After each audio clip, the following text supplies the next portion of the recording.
Peace, love, and balance, everybody. Peace, love, and balance, y'all. It's your girl Isha, the goddess of wisdom, also known as Goddess on the Rise, the Copper Queen, the Follow Hoodie Queen, bringing this sacred energy exchange 222, y'all.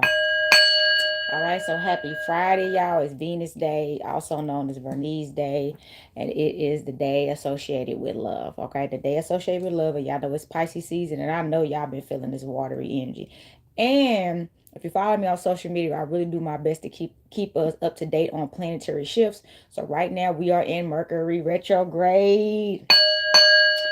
Yeah, I actually canceled plans I had this weekend. I had some plans, I was gonna, be a part of some things, and I decided to cancel it because I'm a Virgo sun. So my Mercury rule, which are Gemini's and Virgo, during our planet being in retrograde, it's just tough on us because it's retrograde every day for us. I'm honestly, I'm happy to be even doing this live. All right, but yeah, like Mercury retrograde, it can be extremely like hectic for us because we already, I feel like, live on a planet amongst people that under the communicate. You know what I'm saying? Under communicate, if not don't communicate at all. And we are like communication people. Geminis and Virgo, we communicate. That's just what we do.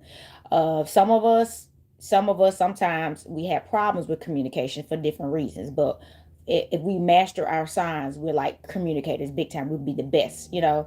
So much stuff can be chaotic in other people's lives and even in our lives right now that we choose to just stay in isolation sometimes, especially during Mercury retrograde.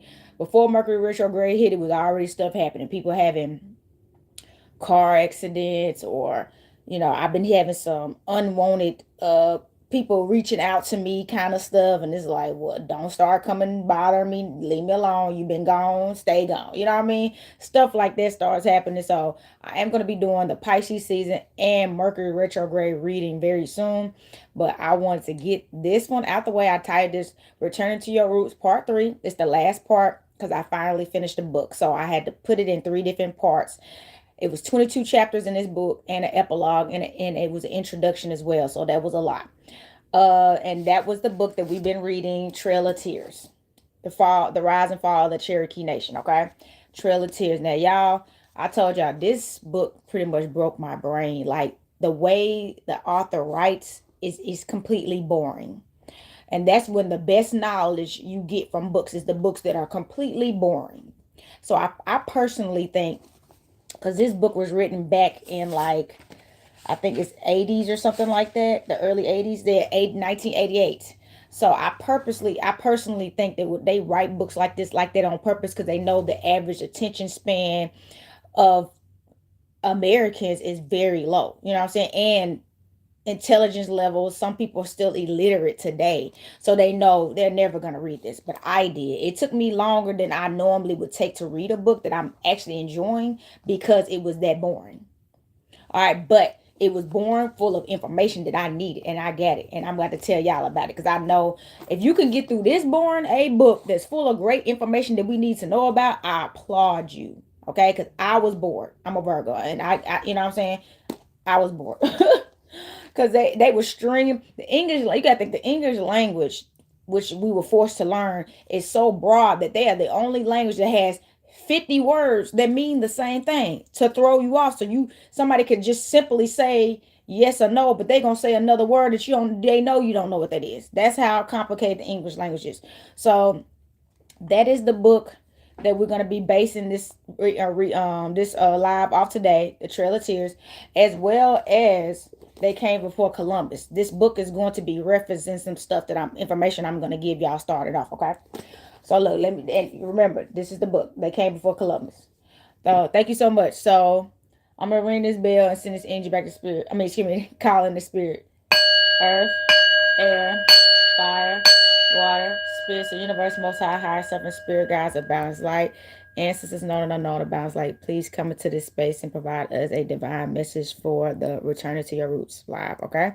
So look, y'all know we got to call on our ancestors all the time, all right? So if you just, now look, it's a lot going on right now. Al Green just got ejected from Trump's, session or something like it for holding up a Black People Aren't Apes sign. There was actually a young man found lynched, and they're trying to say it was suicidal, but I'm gonna get into all that because Black people, American Blacks, do not lynch themselves. With the history of lynching, Yes, black people have committed suicide, but the one place we're not gonna do is tie ourselves to a tree and hang ourselves. Okay, that's just not something we doing. It's ancestrally not going to be done. Okay. I mean, now ancestrally we committed suicide because the transatlantic slave trade, people jump from ships, people just starve themselves to death. They refuse to eat because they rather die than become enslaved. So that's different. But we're just not naturally suicidal and definitely wouldn't be hanging ourselves. So you see, when I channeled that message, that was last Sunday when I did that live. It's not a coincidence that I channeled that message. I just woke up and something told me to do a live about human beings versus sentient beings. Y'all need to check that live out. And then here we go. Al Green, what made him hold that sign up and say black people aren't apes? Because it's something going on, y'all. Laws are starting to get pushed and they want to justify things because they say we're human. That wasn't a coincidence. So listen to that live. Please and thank y'all. Listen to that live, okay? So starting off, I'm gonna go into hold on. I'm gonna go into now. It's time to talk about this. I'm gonna go into where's hold on. Where's my article here? I'm trying to find my I'm trying to find my something real quick. Y'all give me a second. Okay, so we're gonna go into the $5 Indians. Okay, the $5 Indians. We gotta talk about this stuff first, and then I'm gonna go into the book. So the term $5 Indians refers to fraud surrounding the Dawes Act of 1887 and subsequent commission rather than a specific law that was law with that name. So there was never a law that they was able to pass to do this. This was literally fraudulently done, and they let it happen. The U.S. government let it happen. So they knew fraudulent things. So that lets you know they always try to say we're criminals and they're hypocrites because they're criminals when it benefits them because it's their corporation. But if we did something like this identity theft, we're going to jail or prison. Okay. So we have right here. Fraudsters allegedly paid $5 to bribe officials or adopted native surnames to get on the Dawes roll for land allotment, particularly targeting the 5 civilized tribes, okay? Which is Cherokee, Choctaw, Creeks, and you know what I'm saying? So I'm like, they personally did this and paid to get on this. So I tell a lot of people, you're not, if you think you're Native American Indians and stuff like that, just because your parents told you that and your grandparents told you, you're not a descendant of indigenous Indians. You're a descendant of a $5 Indian. That's what you are. You're a descendant. So if you want, and honestly, they made it legal, so I understand people claiming it, but you're not a descendant of an actual indigenous American. You're a descendant of a $5 Indian. That's what I'm saying. That's how a lot of people claimed Indian ancestry back then through this Dawes Act of 1887. Okay, so it got right here the purpose of it. The Dawes Act of 1887 General Allotment Act was designed to divide communal tribal lands into the individual plots to force assimilation. So yes, they did that to keep the original indigenous peoples from having land ownership. Okay, the whole story I talked about with the 40 acres and a mule thing, they didn't want to give us land. They needed us to continue being in poverty and also being able to have to depend on them, which is how the corporation built the projects, welfare, all these systems, including birth. I'm gonna keep it real, including child support, y'all. Child support is a form. It was a slave move. Why they did it? Because how would you? So you personally took everything from our men, killed our men, right? They killed our men in large numbers when they were fighting for us. They constantly killed us. The Trail of Tears happens. So you want to push our men, our children. You killed our men and our children and made us not have providers to depend on just to make us depend on you. And then try to make him seem like he's incapable of taking care of us because what we did have that was legally ours, you took from them. And now you want to create child support to make it harder when it was already built against them, against us. Okay? Pull you up on your bootstraps. How am I pull myself up on my bootstraps when you took everything from us and slaughtered us and removed us too? Oh, I just posted some stuff about that last night. Check it out. So yes, the Cherokees, the Choctaws. So they were here. The roles. The Dawes Commission created lists, Dawes roles to identify individuals eligible for land, especially with the five civilized tribes, which is Cherokee, Chickasaw, Choctaw, Muskogee, and Seminole. Excuse me if I pronounced that wrong. So those are the five civilized tribes, okay? So people were faking like they were a part of these tribes, and they all they had to do is pay $5 to put their name on there. That's insane. And when this was taking place, the indigenous peoples had already been removed.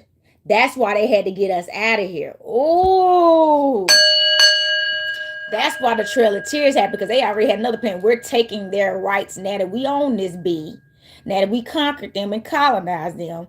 Thank you so much. We're taking this bee and we're gonna take their names too, and now we're the Indians. Now we're the Indians, and the ones that stay here, they black. If y'all gonna stay here and be enslaved and work for us, y'all black. Y'all ain't Indians no more. That is exactly what happened. So that term black came from enslavement because we got conquered and colonized. Now we couldn't, and they took the name. So what was they gonna call us? And that they didn't allow us to call ourselves Indians anymore, or Cherokees, or by these titles. They took them, and now we was black. Now we was black. So it has right here. Many non-native settlers seeking land falsely claim to be American Indians and Native Americans to get listed on these rolls. It got the impact. The influx of fraudulent claims and the allotment policy caused the tribes to lose most of their national land bases. Golly. So yes, we had land and we lost it due to this fraudulent act taking place that the U.S. corporation allowed. They did not stop it, because these same individuals, they have been giving our benefits to them to this day. And ICE is actually, and now that stuff is starting to change. If you've been paying attention, they have been stripping Native Americans and these $5 Indians of their land, because they're not the original people. And the truth is, this is the age of Aquarius. That you can't lie no more. You can't lie about this no more. The truth is being revealed. That's why so much stuff. That's why so much stuff going on with this FBA stuff, with Tariq Nasheed, the delineation stuff. A lot of American blacks, the indigenous American Indians, are pulling away, because for a very long time we have claimed to be black. We have accepted everybody equally. Anybody with black and brown skin of some kind of African ancestry, whether you were Jamaican, Somalian, Ghanaian, whatever. You know what I'm saying? We was like, we black, we all together. And that has not benefited us. We fought the Civil War, for the human rights movements and all these different movements we've been fighting, that we did back then with other immigrants, like Stokely Carmichael, to change his name to Kwame Ture. He was Trinidadian. He came here, but he didn't come here from enslavement though. He came here when he was young with his father though. So that's another thing. He still was a first generation African American of that time. He still wasn't enslaved and brought over here. So that's another thing. Later on, because of this transatlantic slave trade, people started coming over here willingly. Willingly. Okay, and it's a big deal about this immigration stuff right now. It's a big deal. It's so crazy. People are just, we fighting over a lot of stuff, and this is what they wanted, y'all. I'm gonna keep it real. And honestly, I'm not taking nobody's side. There are different people of other ethnicities that are melanated that have been treating American blacks very bad for years, trying to act like they're better than us. They fell for the colonization, the U.S. corporations' lies about us, and now the truth is coming out, and ICE don't give a F about you. And I know for a fact there has been some Africans and different people, even sometimes some Mexicans. I've heard. Now, I've never had an incident with a Mexican or a Latino, thankfully, but I just don't hang around them like that either. But I have worked around them and stuff like that. I think I take it back. I had one incident with a Mexican on a job. He was a manager, and he was treating the black people on the job different than he was treating his own Mexican employees. You know what I'm saying? So stuff like that. So I take it back. I forgot about that. But that's what I'm saying. We've always dealt with racism from other people that come over here as immigrants and eat off of this land that we fought for all the rights that y'all are benefiting off of, and you got the nerve to treat us like crap. Because a lot of them don't come over here and find out what truly happened on these lands and how this land is so fruitful right now. It is fruitful because of us. and everything that we endure and everything that we continue to rebel and fight for to this very day. Okay? So we got right here. The, it has right here. While the $5 story is well known, persistent, and often cited examples of corruption, it refers to the fraudulent, systematic manipulation of the Dawes Commission process rather than a formal past $5 Indian Act. So this was not legal what they did, but for some reason they accepted it. Don't that sound like a crime against people? Hold on, don't that sound like a crime against people? And there is no $5 Indian Act in our U.S. Constitution anywhere, but yet this happened, and people got away with it, and they were not criminalized for this and called out. They never let them take them names off. They never fixed that. So that's why you see a lot of pale skinned people saying they Indians, and they not. I don't hate to bust your bubble either. I'm busting bubbles today. You're not. You are a descendant of a $5 Indian. And they feelings hurt about that too. A lot of them. That you mad at your grandmama and all them for lying to you. But some of y'all didn't even want to know the truth. That's something. I respect those that know the truth. It's a lot of people that do not, that are pale skinned Caucasians, that don't consider themselves indigenous and don't be trying to say they something that they not. And they respect the real indigenous people because they have done their homework. See what I'm saying? And they not racist. They just not racist. It's because this is the thing. The individual, I tell you, I get a lot of respect from different people. The individuals that are non-indigenous, that don't claim to be, they don't want to have a sad story like that. They get the in depths of how I couldn't possibly still be alive today knowing that this happened to my people and still happening, and try to claim something that I'm not, just to act like I'm a victim. It takes a lot of guts to do that. You privileged and you want to pretend like you a victim. You know what I'm saying? Same goes for people to be practicing hoodoo. You want to pretend like you got enslaved here just so you can. It's crazy, y'all. It's crazy, y'all. So that was that. Now we're going to go into the African descent, because a lot of people don't like that term African descent, especially American Indians, indigenous Americans, the copper colored people, aka the blacks, and the FBAs. They do not like saying that we're African descent, but I'm gonna go deeper into that term, okay? And I know why. It's a part of this delineation. People like, we done with that stuff. The Pan-Africanism, they are like dropping it. A lot of my brothers and sisters are like, F the Pan-Africanism. Marcus Garvey did the best he could, which is an immigrant too. He was Jamaican, but that stuff ain't flying no more. And they mad. And I'm not mad at my brothers and sisters, because I get it. Okay? So we got right here. African descendants refers to people living outside the African continent who have ancestors from one or more of the black racial groups of Africa. Okay. Now, when you change your status and change it to American Indian people, it has that. It has different groups of Europe and North Africa.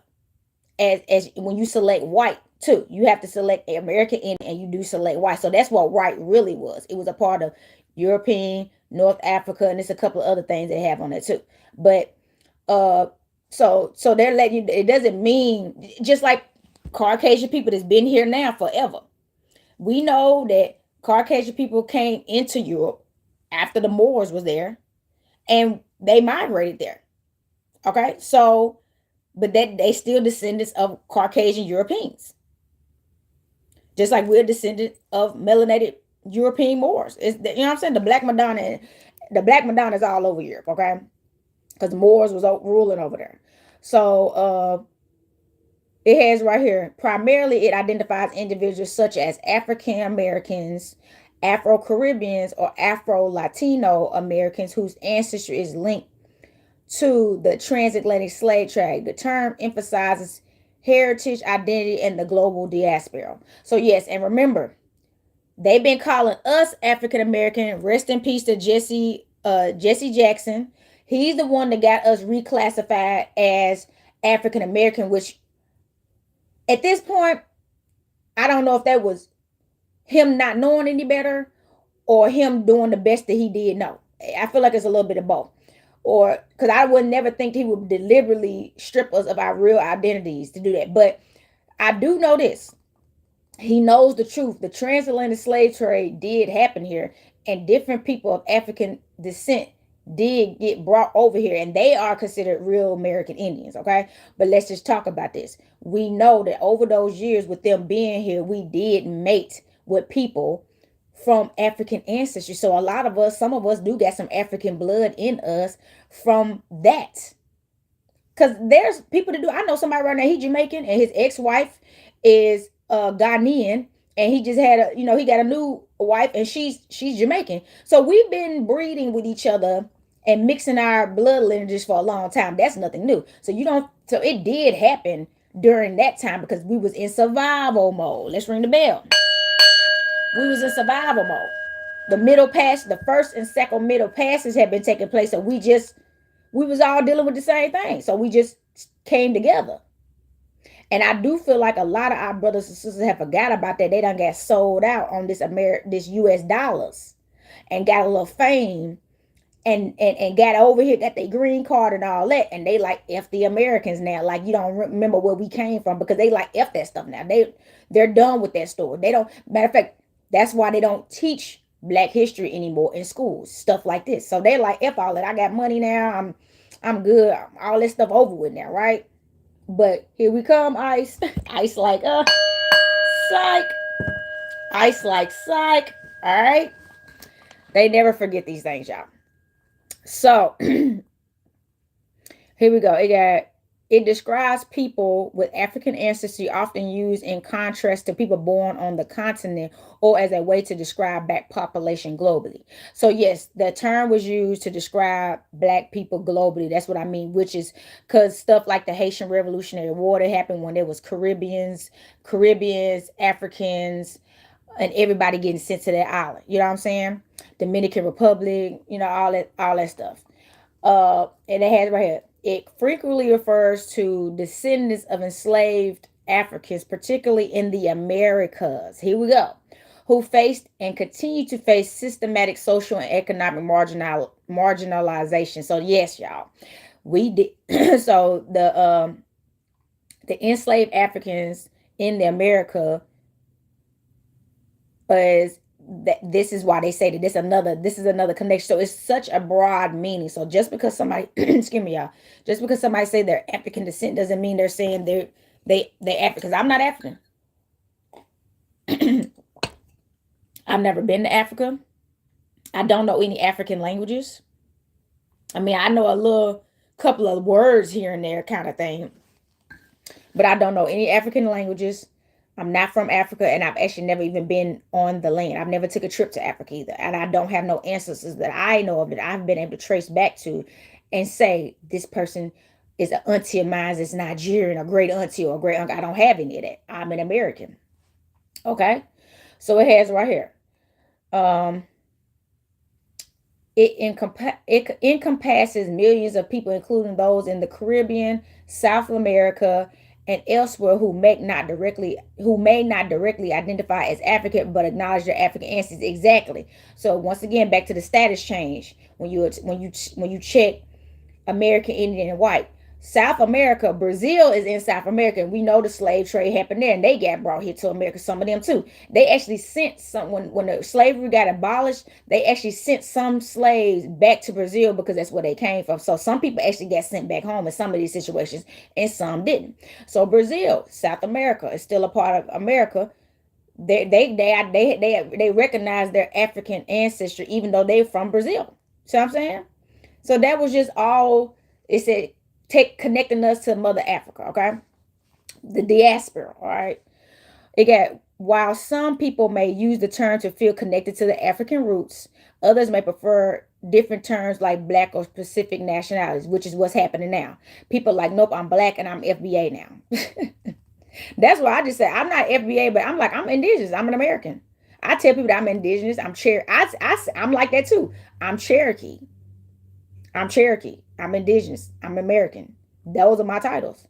I don't, and I pay homage to the African continent. Because I'm gonna tell you right now, we're not gonna pretend like we don't need shea butter and black soap and all the riches of that country either. We're not gonna pretend like that because y'all know we ain't about to do nothing without some shea butter. Because remember before man, we need shea butter. Okay, I love my shea butter.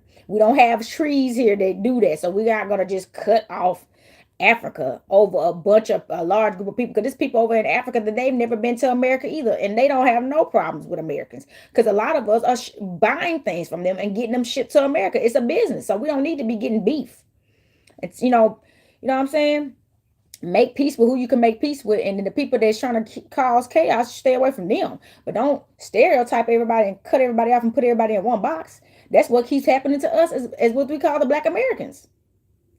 So again, it is a term often used in international human rights to recognize the unique contributions, experiences, and rights of Black populations worldwide. Okay, so that is now look.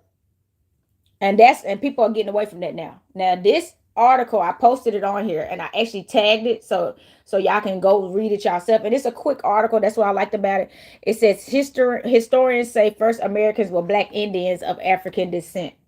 Okay, and as y'all can see, them people are very dark. All right. Now you got right here David Imhotep, a respected historian and the first person in the world to hold a PhD in ancient African ancestry, argues that all humans originated from the continent of Africa, and this includes Americans. Let's ring the bell. You don't have to believe this, but this is just what was written. Most books about American history begin with cowboys and Indians. But that's not the beginning of American history. True. An overwhelming amount of evidence supports the fact that there was indeed a presence and legacy of Africans in ancient America. Now, they say African. Now, I will say this, y'all. This is true. Because colonization had been going on the African continent for so long with the French and all them and Haiti and all that, they called everybody Africans no matter where they went. And remember, when they first came to America, Christopher Columbus, he thought he was in India because we were brown, not black. He thought he came to India. Our skin was so copper, right? So he didn't even know where he was. He was lost at sea. He didn't know where he was. Okay. So yes, they considered everybody African because we was all black, and even though they knew we had different features. Because that's why I tell people, I do not look Nigerian. I've seen Nigerians. I do not look Nigerian. I don't even look Somalian. I've seen Somalians. I do not look Somalian. Now I've seen some Ghanaians and Haitians that we look kind of similar, but even them, like Nicki Minaj, she Trinidad. Rihanna, she's from Barbados. See what I'm saying? The only reason why they start looking like us anyways because they take on our culture and start dressing like the American blacks. Okay, they don't hold on to their cultures when they come to America. Nobody does most of the time. Every African that eventually comes over here starts dressing like black people, aka American Indians. They just do. They pick up on our culture, which is why they get into our music. You see what I'm saying? So it has right here in his book, They Came Before Columbus. They came before Columbus. Historians Ivan Van Ser Timmer examines navigation and shipbuilding, cultural analogies between Native Americans and American Indians and Africans, the transportation of plants, animals, and textiles between the continents, and the diaries, journals, and oral accounts of the explorers themselves to support the claim of an African presence in the New World centuries before Christopher Columbus arrived. Let's go. So yes, people try to act like before Christopher Columbus came, we didn't know how to do anything, like travel by water. We were some wise people. We traveled to the African continent. We traded with them. They traveled to us. Some of them came here and stayed too. So this is before the transatlantic slave trade took place. Before Christopher Columbus ever was over here, we had our own thing going on over here. You know what I'm saying? So Christopher Columbus is not the reason why this country is the way it is, even though they're giving him homage like that. No, this was an already built area. The MERS that they capitalized off of. All right, they saw how they felt like, darn, if they doing all this, we can do more, right?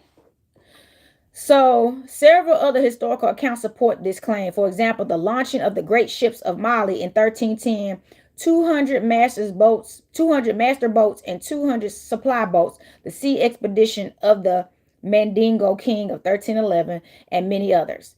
The unmistakable face and handprint of black Africans in pre-Columbian America and their overwhelming impact of on the civilization they encountered is undeniable.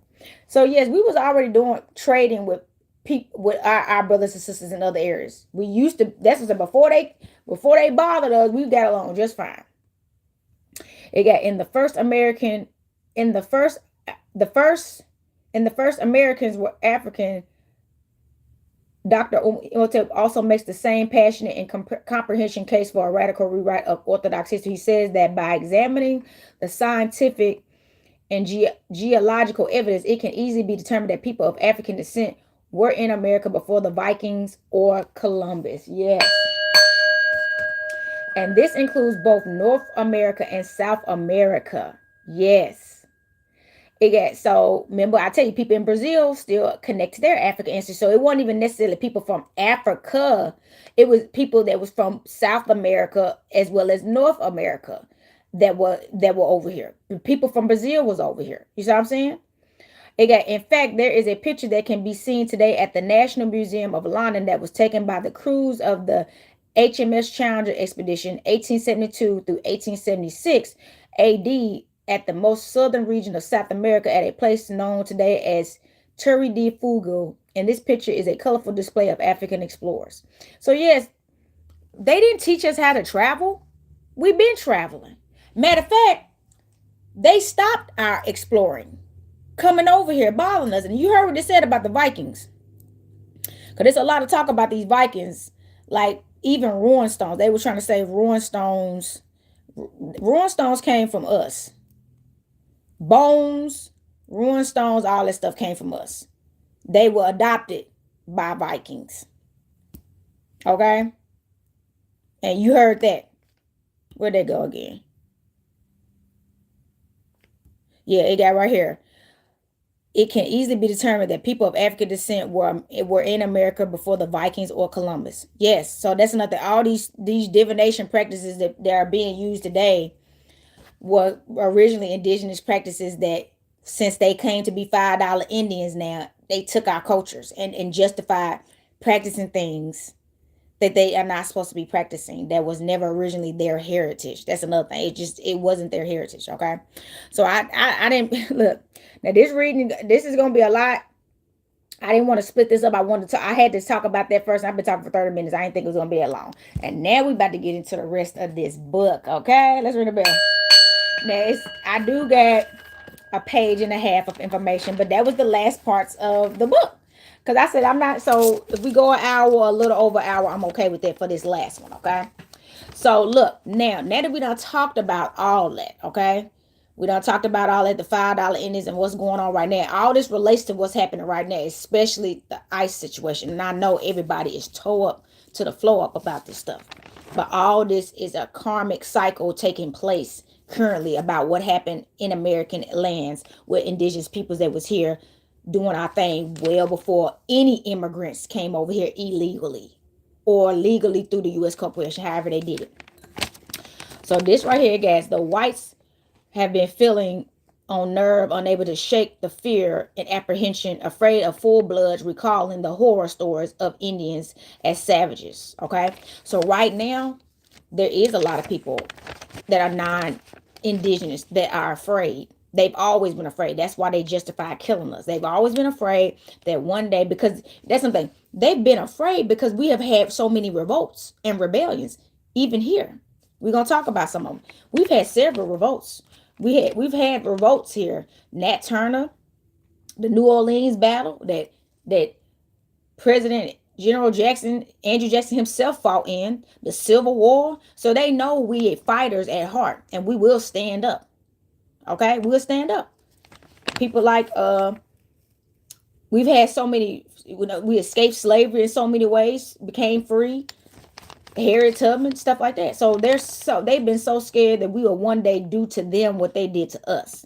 So that's how they justify continuing the cruelty. They're in survival mode in their ways, just like melanated people have been in survival mode here in America in our ways. Okay, and I'm gonna talk a little bit more about that too. The survival mode calls them to keep harming us and keeping us down. Our survival mode make us keep breeding and keeping our what we call ethnicity alive, even though we barely can feed them, in the hopes that one day that we'll get our land and our rights back. And there'll be enough melanated people still living to claim those ownerships. You see what I'm saying? But it's so much toxicity and generational traumas and curses that keep happening being in survival mode. So it's time to do something else.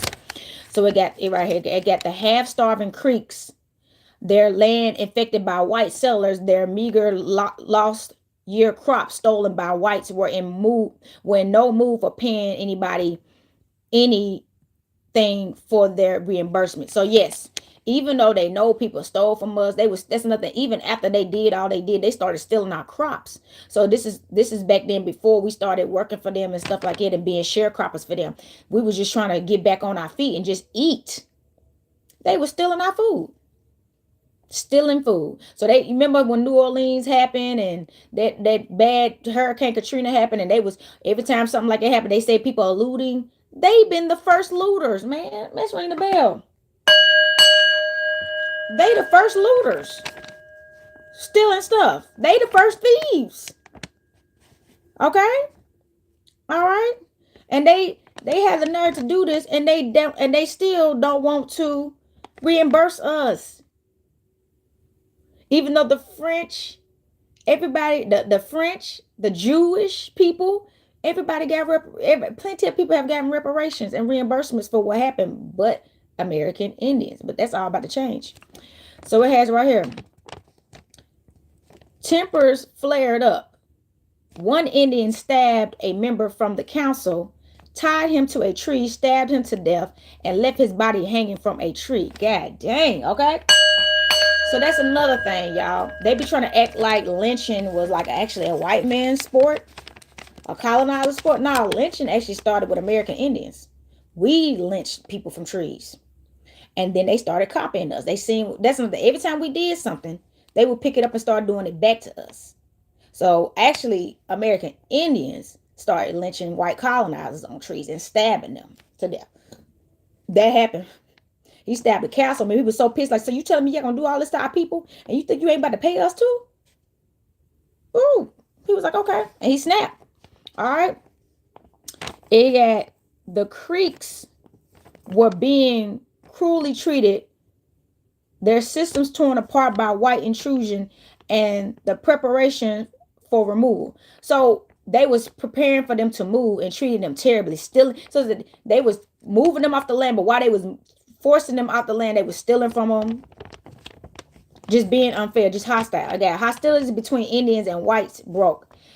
50 Indians attacked a Mali stage 20 miles west of Columbus, robbed the stage, burned it and killed some of the passengers, which counseled many whites to flee to Columbus. So yes, this is what they scared of. Y'all, we was fighting like hell back then. Golly.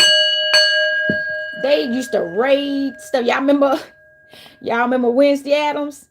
When she was in that show and she said, we decided to scalp you and burn your villages to the ground. We used to show up and just burn their villages to the freaking ground. Like, F y'all not about to get comfortable on our land after y'all burned our villages to the ground. So we didn't just lay down and roll over, y'all. We didn't.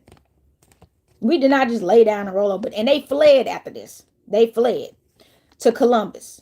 So we got news arrived of fighting between whites and Seminoles in Florida. Y'all remember the Seminole Wars, baby? Them Seminole Wars ain't no joke. Man, listen.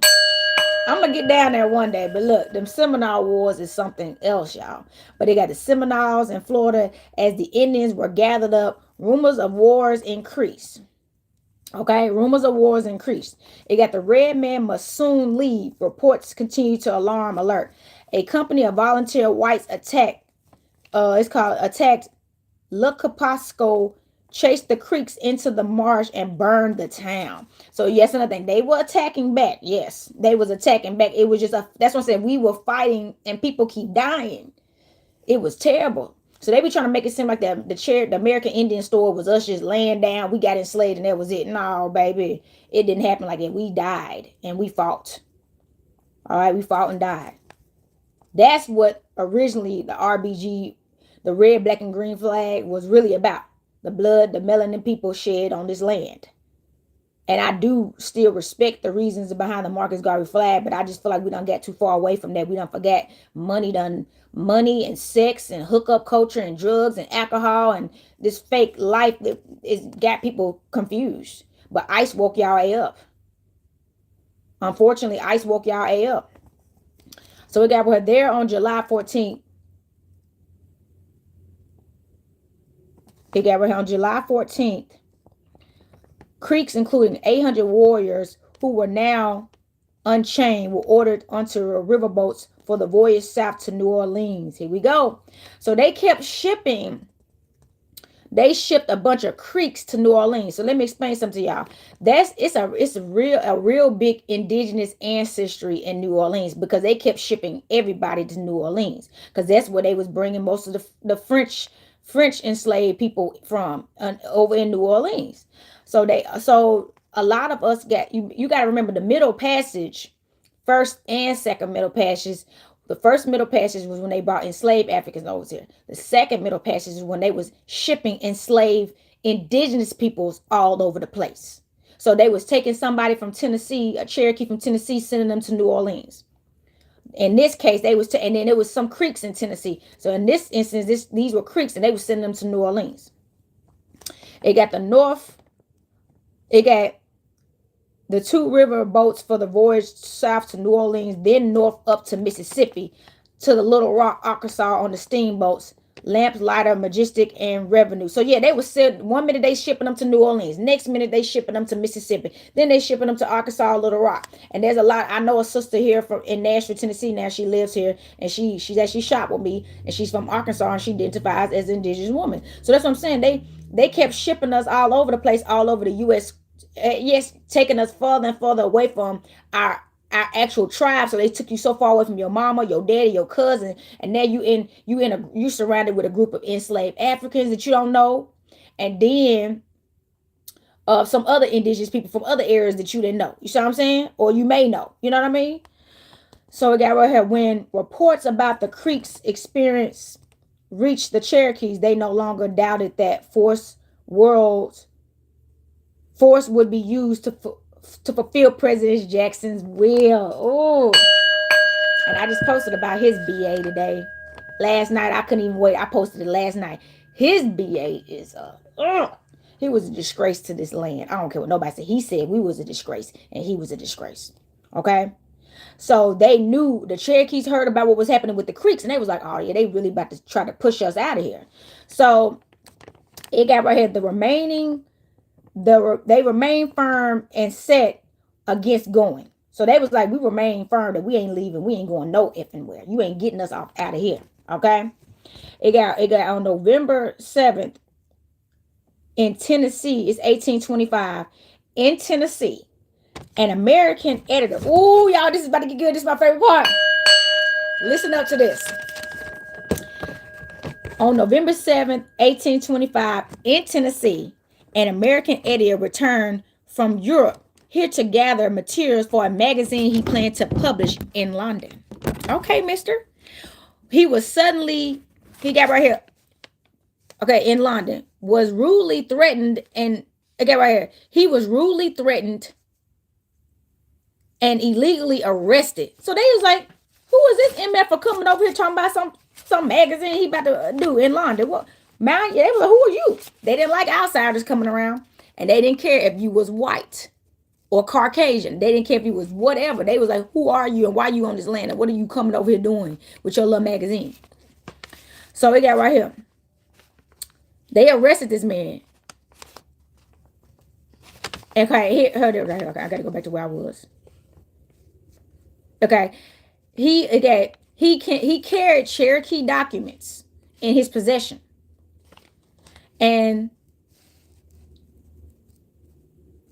at the point the distressed and editor heard conversation strike up in variations of French, language is using the term banditti. So I believe that banditti term was a term for abolitionists. Okay, so which is he was against slavery. Remember the French? They were French, so that's the French had abolished slavery, right? But there were still people that of French descent, specifically in New Orleans, which you just talked about in other areas in Nashville and Tennessee and stuff, that refused to let the slaves go, even though they had abolished slavery already. And they still refused to let people go, and they were still doing illegal stuff. You see what I'm saying? This is what we've been through. Excuse me, y'all. This is what we've been through. Illegal stuff has been happening since they set foot on here. So stop trying to pretend like American blacks have just been criminals our whole life and we just got here on our own. We became criminals rebelling against people being there was crimes against us. And we lost our way, a lot of us, over time. Man, I'm sick of that mess. It got on November 14th, his request to publish the magazine was denied. And the editor was accused of being an abolitionist. And were, it got right here, and were, look, I was writing so fast I can't read my own writing. And were left insurrections among the Negroes who were to join the Indians against the whites, okay? So he they didn't like this dude. They didn't like him at all. It got right here. He remained in jail with plenty of suspicion, claiming his writing and accusations that he was a French spy. He was eventually released and instructed to get off of Tennessee and Georgia land. Dang. So yes, this man I'm pretty sure this was a Frenchman, some Frenchman. So he wasn't a melanated man. He wasn't Cherokee. He wasn't black.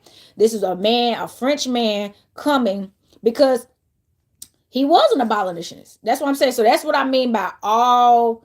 I tell people all the French was not racist. All white people have not been racist. There were times where they attempted to put forth justice that was being, done, for in our favor, but they always were outnumbered by a lot. That's what I'm telling you. White people will kill you for trying to stop them. They didn't like abolitionists. They was like, oh, so they used to call them N-word lovers. Oh, you're an N-word lover. You love these N-words, okay? You're taking up for them. So they kicked him off. So he left because it was either he was gonna get killed. But see, this is the difference. Since they didn't like to kill their own kind necessarily, so they would give them warnings. But had that been some kind of black abolitionist, I promise you they would have lynched that man from a tree. They didn't give us warnings. You don't get a warning sometimes, but we didn't get warnings. But they gave that French man a warning because he was of Caucasian descent.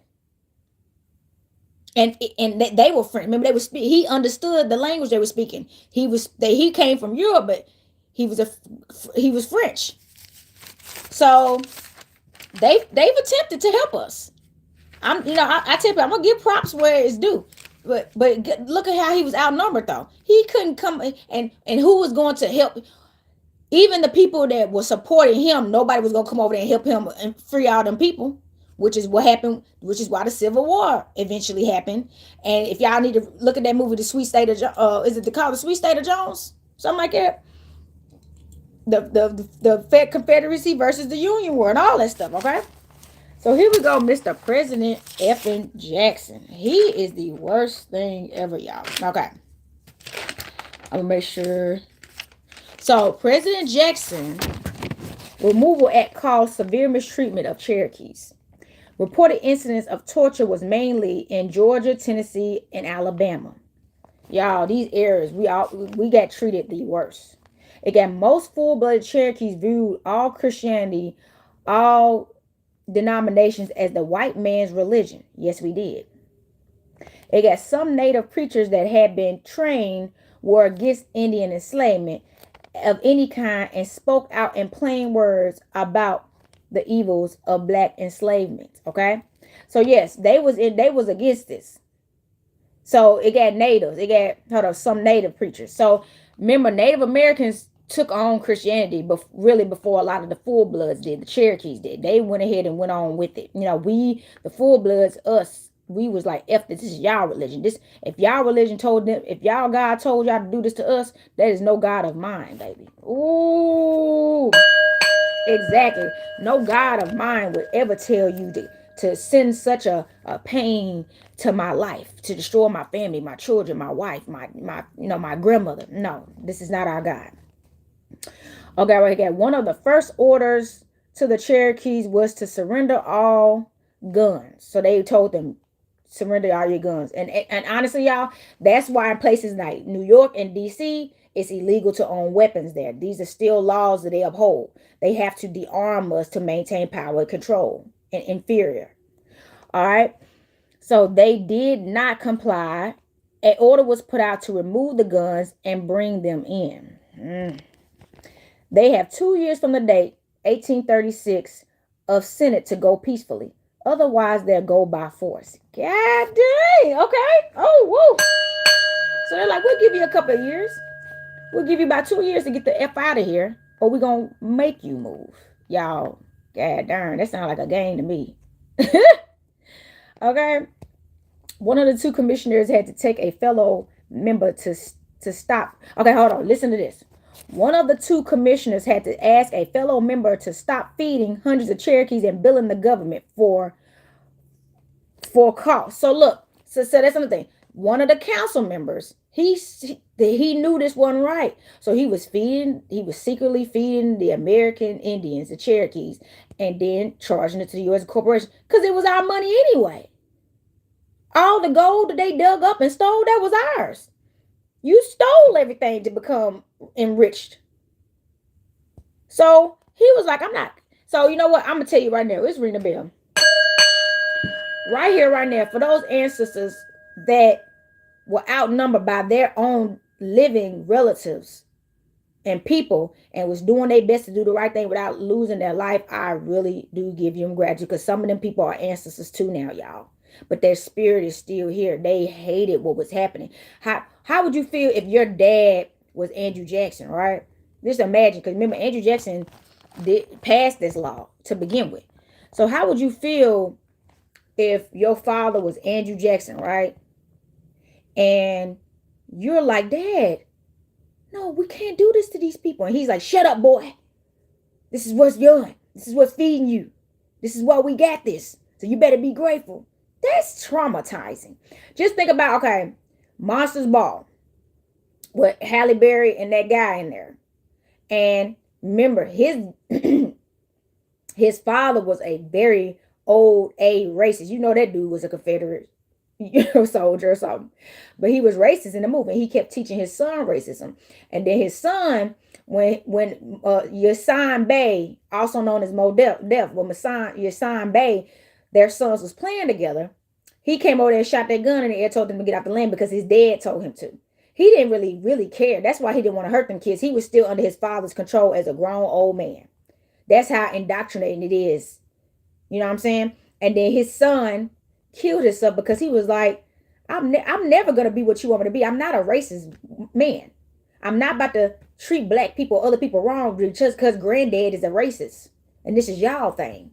That boy killed himself in the movie. That happened.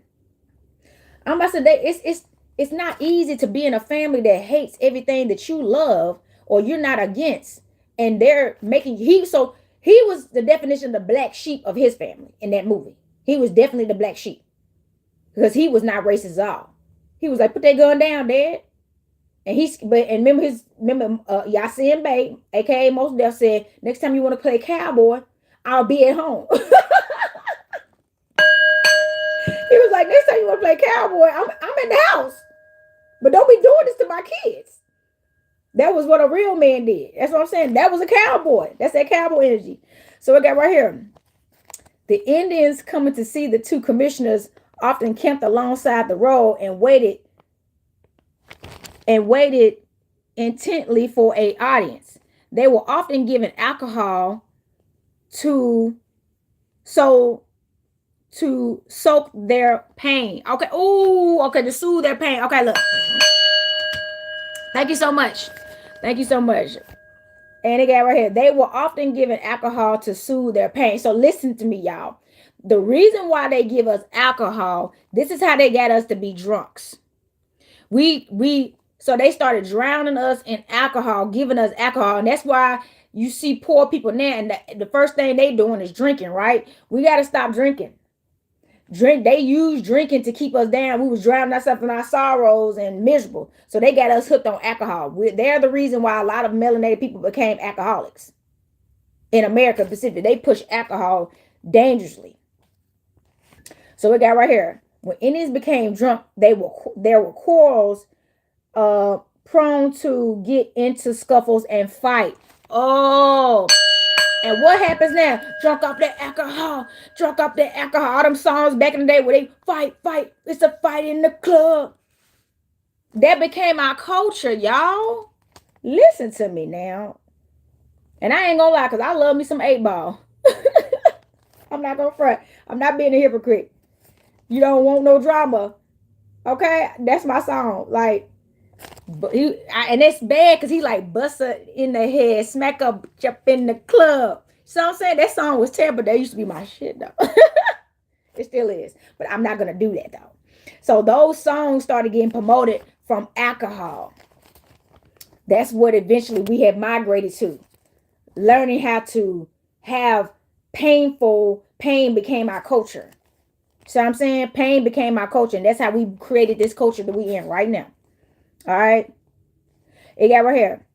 In 1837, one proposal was pushed in the Georgia lands in return for full citizenship for Cherokees in Alabama, Tennessee, and North Carolina. Oh, so they were trying to push a proposal to bring us back after they removed us. They feel, oh, wow.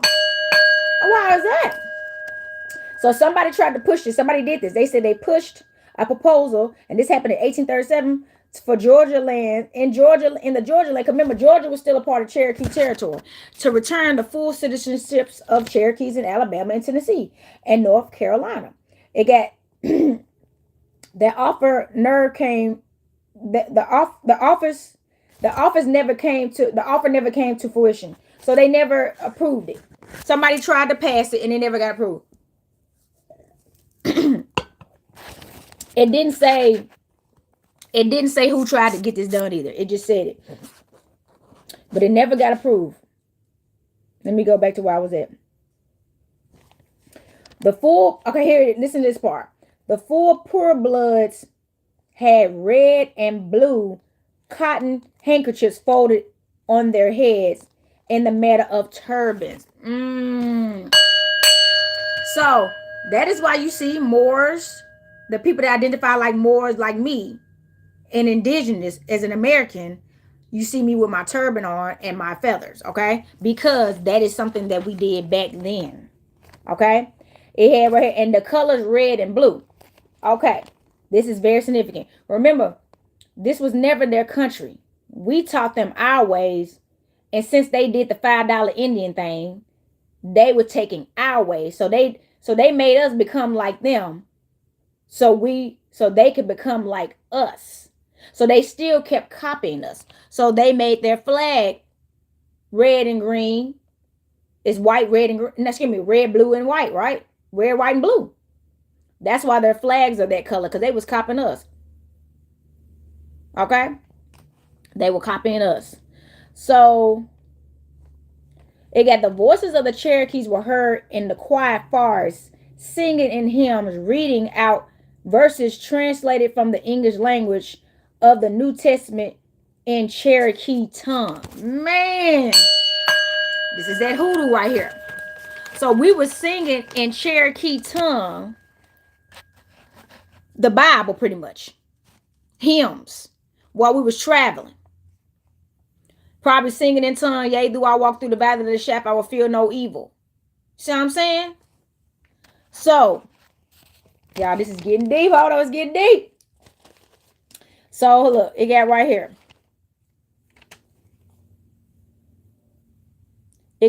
This was told to be a universal practice amongst Cherokees. They never saw any congregation engage more apparently in sincere devotion than this. This led them into the reflection of shared opinions that Indians can be entertainment. Oh, okay. Hold on. So this is how we get into the entertainment business, y'all. So they drowned us in alcohol. We were singing drunk. That's what Beyonce say, drunk in love, right? We singing on a trail of tears, drunk singing songs, because this is what we had. All they gave us was the Bible and alcohol and sent us on our way. And they took everything. So we did what the best we had. So we became entertainers being drunk and miserable. That's why a lot of those old Negro spirituals are so sad.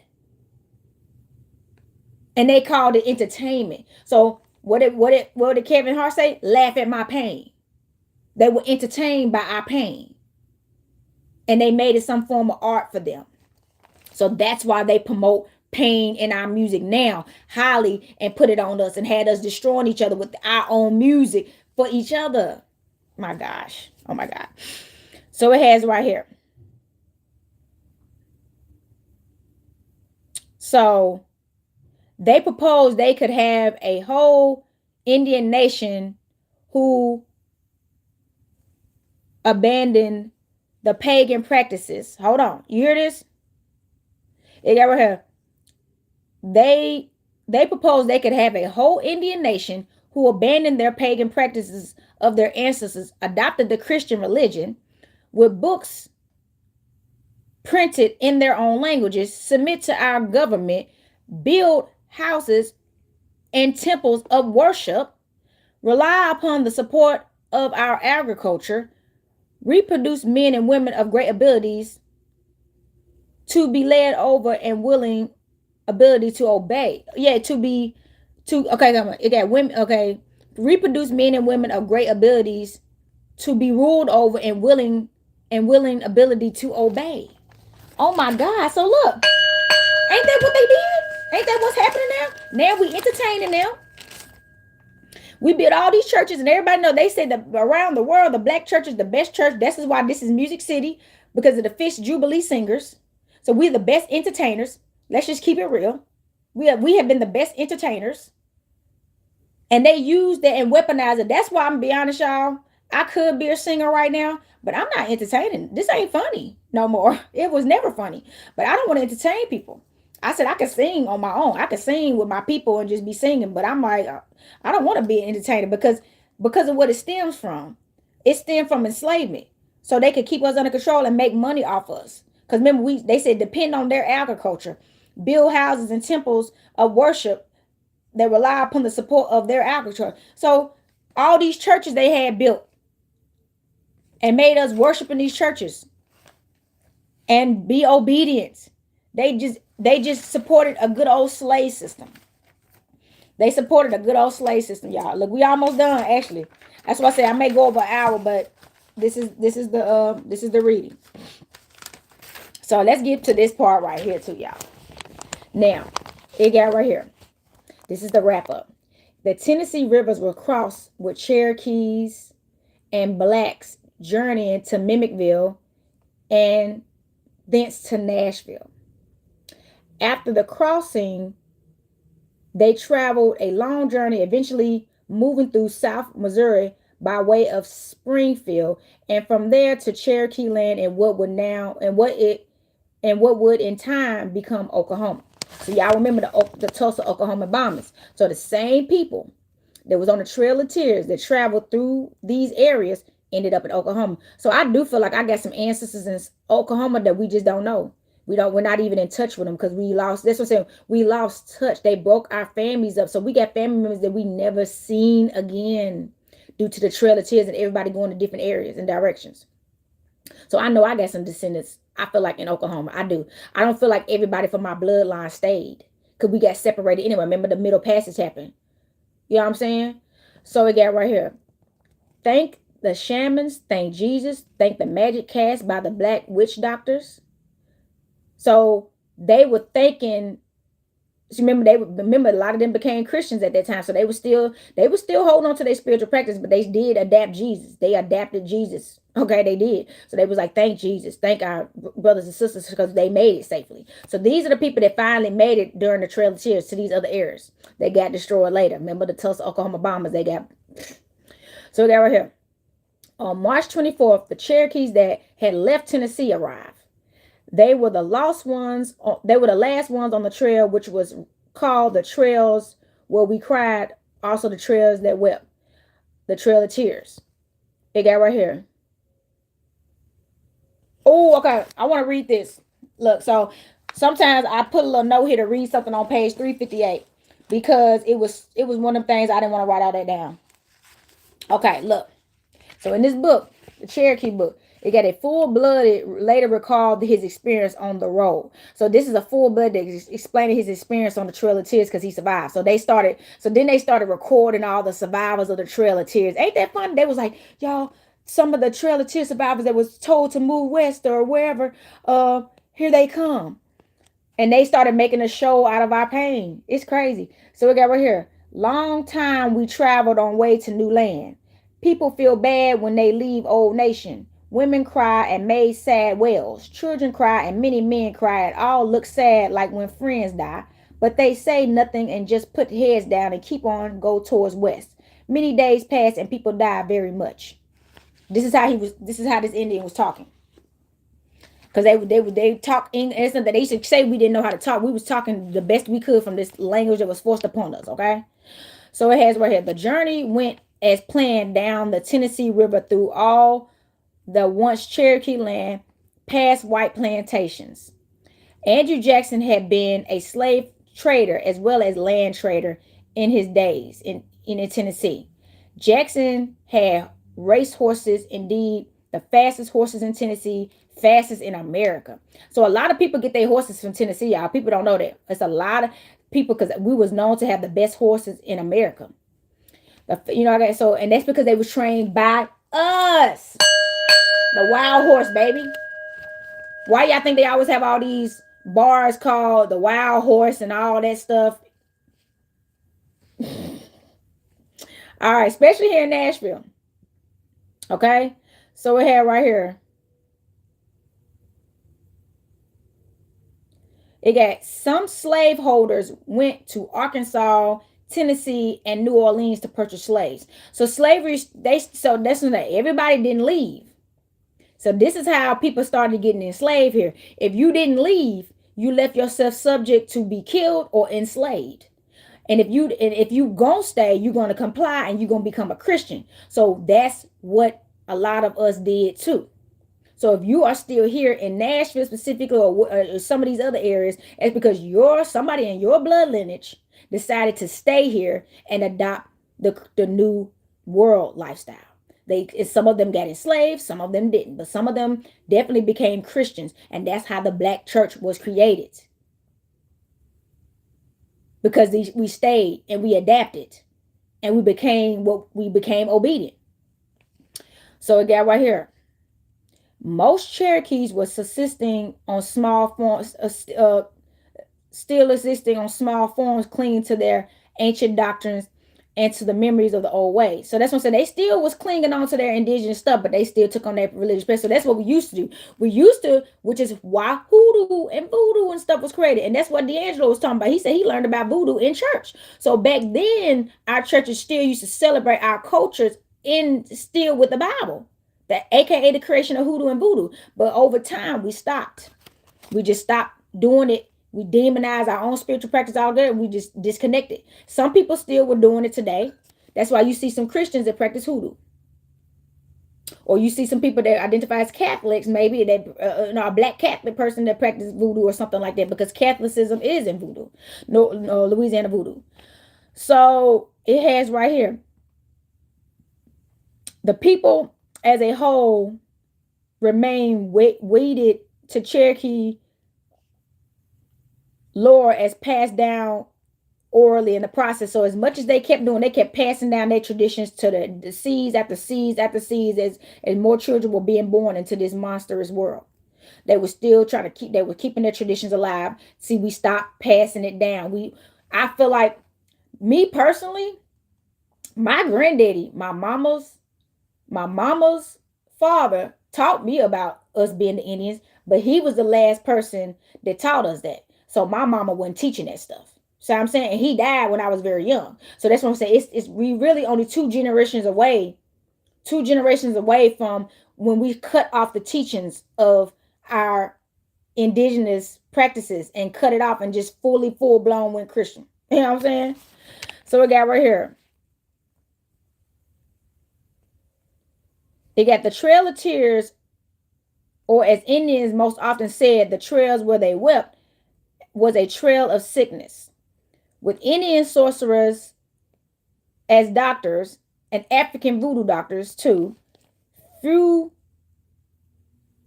died, other than diseases on the. It got few died of other things than disease on the Trail of Tears. So if people died, it was because it was a disease. So most people weren't even dying because of any type of injuries or starvation. It was sickness that they kept dying. But thanks to these shamans and Indian sorcerers and doctors, voodoo doctors and witch doctors, they lived longer because we was taking care of them. And you got to think the land was still very plentiful back then, so there was still stuff. This is why that book by Michelle Lee, "Working the Roots," is a really good book. And I'm about to tap into that book. I don't have it in front of me right now, but it's by Michelle Lee, "Working the Roots." We knew how to pick things from the grass and ground. We still had our skills as shamans to know what to feed people and heal people with different things, just traveling all through the Trail of Tears. So the healers played a huge role during this time of sickness, keeping us alive. So they was not able to do this without the healers and the shamans and the witch doctors. They was not. So that's why it was so much respect for healers back then and even now. You know what I'm saying? So we got right here. Marked and unmarked graves along the pathways of the Trail of Tears, as the journey was so harsh it became deadly. So the journey of the Trail of Tears was so bad that they had marked and unmarked graves all through the Trail of Tears. So there's areas in Tennessee. I've been to some of them. Like if I've been to the Bell Witch Cave, where they said that American Indian spirit was there, and they had a grave site that they said we were not allowed to go to. And I respected why we couldn't go, but as an indigenous person, obviously I was like I wanted to go up there. But they have areas that are unmarked that we can't go to. I think it's somewhere here. Fort Negley Park is like that too. There's unmarked graves, I think, in Fort Negley Park from the wars that happened here in Nashville. So they have a lot of areas that you're not allowed to walk in those areas because it's so many unmarked graves down there. They don't even actually know where they are now because so much vegetation has grown over them now. So that's what I said. That's why they kept finding dead bodies all over America. More than likely, when they kept finding dead bodies, they was finding indigenous peoples unmarked graves. You know what I'm saying? And they didn't know their names. They didn't know their names. Y'all, I got through that book. I appreciate y'all getting through that book with me. I for some reason Spirit led me to specifically discuss that book and do lives on that book. Because when I first started to turn to our roots, I was going with the flow, with the spirit, as they say. Because I didn't expect for me to do 3 different parts, but we got through it. And it wasn't that bad. We had 113. I thought I was gonna be 30 minutes in. But yeah, I got through it. So the book is complete. And if you want to read the book, you could. But if you didn't want to read the book, or if you just don't have time to, you can have uh you have these 3 lives. I have a Return to Your Roots part 1, 2, and 3. And I go get through the whole 22 chapters of the book, including the introduction and the epilogue about everything. And I took, now of course there's a whole bunch of more information, but I took out what I felt like was more valuable information that needed to be stated and put it down. I decided to talk about it, y'all. So thank y'all so much. If y'all like this content, please like, share, subscribe. Thank y'all for the comments and the likes that y'all have been giving me. If y'all want to purchase something from my shop, you can go to goddessontherise.life and purchase something. Get you some copper jewelry. I'm wearing some of my copper jewelry right now that you can purchase. If you would like to get a reading by me, I'm doing readings. Sacred Energy Exchange 222 at gmail.com. That is Sacred Energy Exchange 222 at gmail.com. Send me an email. And I'll send you over my server. I actually just did a reading for somebody the other day. I do readings pretty much every day, So book your reading, get on the schedule, and get your reading, y'all. And and have a great day. It's Friday, so hopefully y'all, I don't know if people still get off on Saturdays and Sundays, but if you do, I hope so. But if not, have a great work weekend, and have a great off day when you do have one. Okay. So I'm gonna ring this bell, send this energy back to spirit. Earth, air, fire, water, spirit. Y'all, until next time, Happy Friday. Happy Venus Day. Happy Holy Day. Peace, love, and balance. Copper Queen checking out.